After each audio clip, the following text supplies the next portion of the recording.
मंच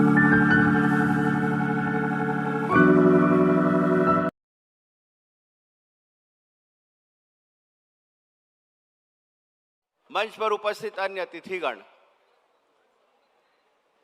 वाकई में पूरा इतिहास जो भी एलपी पटेल साहब ने बताया और उस लकीर को और लंबी करने हमने पूरे विश्वास के साथ मिर्जापुर में सम्माननीय वीएस निरंजन जी जो महामंत्री का दायित्व पूर्णतः विश्वास के साथ निभा रहे थे, उनको अध्यक्षीय दायित्व हम सब ने एलपी पटेल साहब की सहमति से सौंपा है।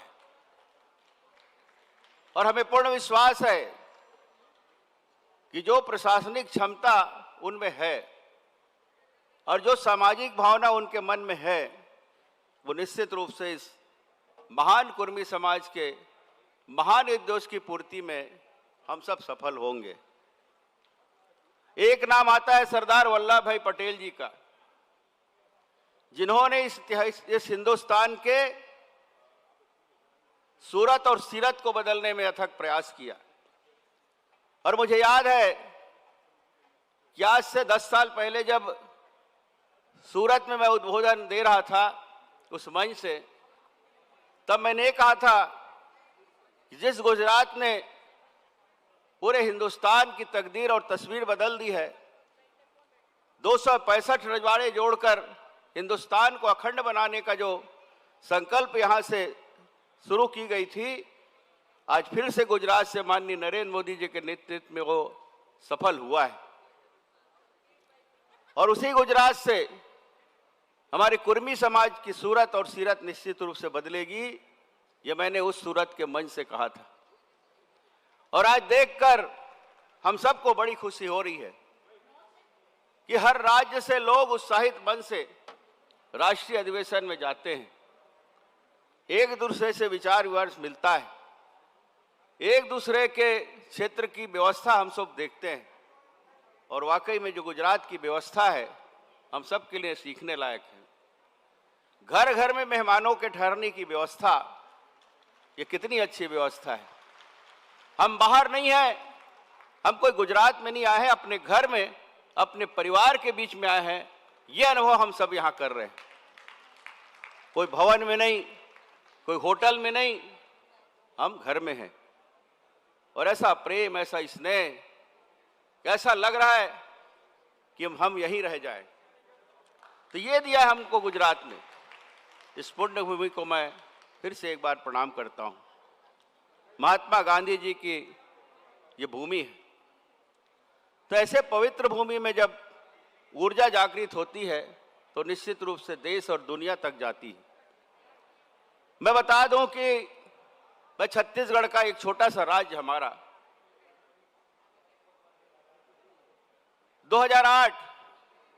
2008 में हैदराबाद में मुझे वो मंच याद है जहां से हमने माननीय एलपी पटेल साहब को राष्ट्रीय अध्यक्ष का दायित्व हम सब ने मिलकर सौंपा।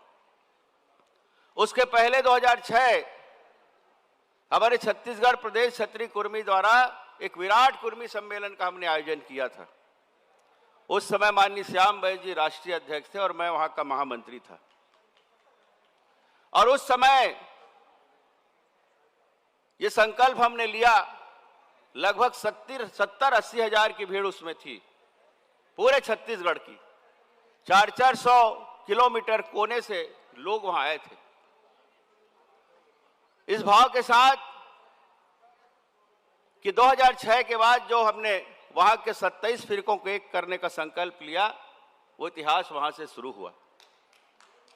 और आज मैं देख रहा था कि हमारे छत्तीसगढ़ की भावना को, हमारे छत्तीसगढ़ के संगठन को हमारे पूर्व राष्ट्रीय अध्यक्ष सराह रहे थे इस मंच से। ये हमारे लिए गौरव का क्षण है। और उसके बाद 2008 में जब हम हैदराबाद के अधिवेशन में गए और जब वो 2008 में भी जब विराट कुर्मी सम्मेलन हमने 2006 में किया, तो वहां पे मध्य प्रदेश के प्रदेश अध्यक्ष के रूप में माननीय एलपी पटेल साहब उस मंच पे उपस्थित थे। और उस समय जेपी कन्नौजिया जी हमारे राष्ट्रीय अध्यक्ष हुआ करते थे।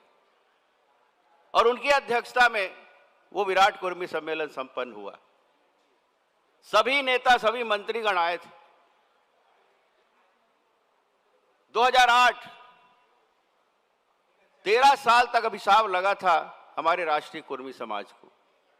हम तो पहले बार वहां पर पार्टिसिपेट करने गए थे, लेकिन जब वहां का मंजर देखा, पुराने सीनियर लोग जो आज भी हैं, उनकी भावनाएं जब सुनी, तो मन में पीड़ा हुआ, दर्द हुआ कि 13 साल तक सम्मेलन नहीं हुए हैं, 13 साल तक चुनाव नहीं हुए हैं, और 13 साल तक मैं वो स्वर्गवासी हो गए, लेकिन कहना नहीं चाहूंगा, मगर उसी विंग को लेके एक विंग आज भी हमें आग दिखाते रहता, बीच बीच में हम पर प्रश्न उठाते रहते वो लोग। इसलिए मैं इस मंच से बोलना चाहता हूं। और तब वहां पे निर्णय हुआ कि सर्वसम्मति से माननीय एल.पी. पटेल साहब को राष्ट्रीय अध्यक्ष का दायित्व हम सब ने मिलकर दिया, और पूरे प्रदेश के लोग उसमें सहमति हम सब ने मिलकर दी। और तब से लेके 14 साल का जो ये लंबा सफर है पटेल साहब का, वो आपने देखा, सुना। और वहीं पे हमने संकल्प लिया कि 40वां जो महाधिवेशन है, जो रुका हुआ है, उसको हम छत्तीसगढ़ में संपन्न करेंगे। और भिलाई की उस पावन धरती में, आप सबको याद है, बहुत से यहाँ हमारे बुजुर्ग लोग उसमें गए हैं, कि 40वां राष्ट्रीय कुर्मी महासम्मेलन भिलाई की नगरी में अग्रसेन भवन में हमने संपन्न किया। और तब से लेके वो शुरुआत हुई फिर से एक बार। उसके बाद एक और, उस समय की तात्कालिक राष्ट्रीय महिला अध्यक्षा लता ऋषि चंद्राकर जी के नेतृत्व में, पूरे हमारे छत्तीसगढ़ की महिलाओं के नेतृत्व में, वहां पर पहला राष्ट्रीय महिला सम्मेलन रायपुर के पावन धरती में, राजधानी में, हम सब ने मिलकर संपन्न किया। और वो सिलसिला तभी से शुरू हुआ है। पहले राष्ट्रीय महिला सम्मेलन नहीं हुआ करता था, पहले युवा सम्मेलन नहीं हुआ करता था, लेकिन छत्तीसगढ़ की पावन धरती से राष्ट्रीय महिला सम्मेलन की शुरुआत हुई।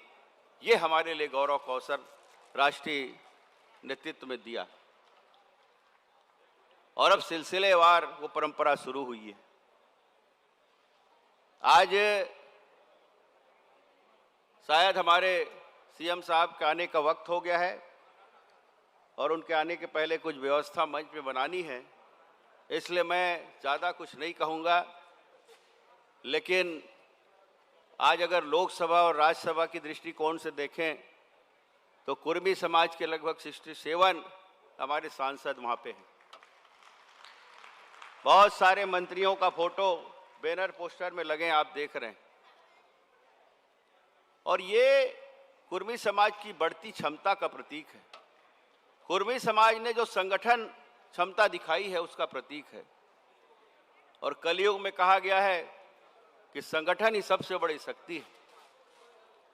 राम के युग में बड़े बड़े शस्त्र हुआ करते थे, कृष्ण के युग में बड़े बड़े शस्त्र हुआ करते थे।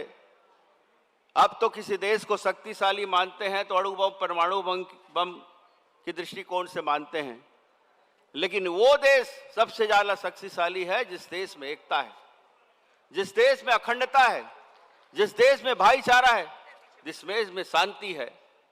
और वो वातावरण हमारे भारतवर्ष में बन रहा है। आज कलयुग में सबसे बड़ी शक्ति संगठन शक्ति है। जो समाज सबसे ज्यादा संगठित है, जो समाज सबसे ज्यादा समर्थवान है, जिस समाज में एक भाईचारा का माहौल है, उस समाज को निश्चित रूप से आगे प्रतिनिधित्व मिलेगा, और आगे चल के हमारा समाज एक उच्च नेतृत्व को प्राप्त करेगा। इसलिए और ज्यादा कुछ ना कहते, मैं तो सौभाग्यशाली हूं कि 17वीं लोकसभा में मेरे दुर्ग की जनता ने मुझे वहां पर भेजा है, लोकसभा में, जहां माननीय मोदी जी के नेतृत्व में अनेक इतिहास गढ़े जा रहे हैं। जो हमारा नहीं था, जिसके लिए हम लड़ रहे थे, जो हमारा अभिशाप बना था, वो भी अब हमारा है। ये हमारे लिए गौरव की बात है। मैं फिर से एक बार सबसे निवेदन करूंगा कि हम सब अपने समाज को राष्ट्र हित के लिए, देश हित के लिए झोंक दें। सामाजिक कार्यक्रम के होते हैं, लेकिन बहुत से रचनात्मक और बहुत सारे देश हित के कार्य होते हैं, उसमें भी कुर्मी समाज का बहुत बड़ा दायित्व है, उसको हम सब निभाएं। सरदार वल्लभ भाई पटेल जी की परंपरा को हम सब हमेशा आत्मसात करें। इसी भाव के साथ और ज़्यादा कुछ ना कहते हुए मैं अपनी वाणी को विराम देता हूं। छत्तीसगढ़ प्रदेश कुर्मी क्षत्रिय समाज की ओर से आप सबको एक बार बहुत बहुत नमन है, प्रणाम है, और आप सब हमारे छत्तीसगढ़ पधारिए। कार्यक्रम हो न हो, लेकिन हर प्रदेश के लोग हमारे छत्तीसगढ़ में हैं, और खासकर मेरी लोकसभा में है। भिलाई स्टील प्लांट होने के नाते ऐसा कोई प्रदेश नहीं होगा जहां के लोग वहां पे निवास नहीं करते थे। एक छोटा भारत के रूप में उस भिलाई नगरी को जानते हैं, वहां आप सब पधारें। बहुत बहुत धन्यवाद। हर मराठा पागल है स्वराज का, शिवाजी राजे का, भागने का।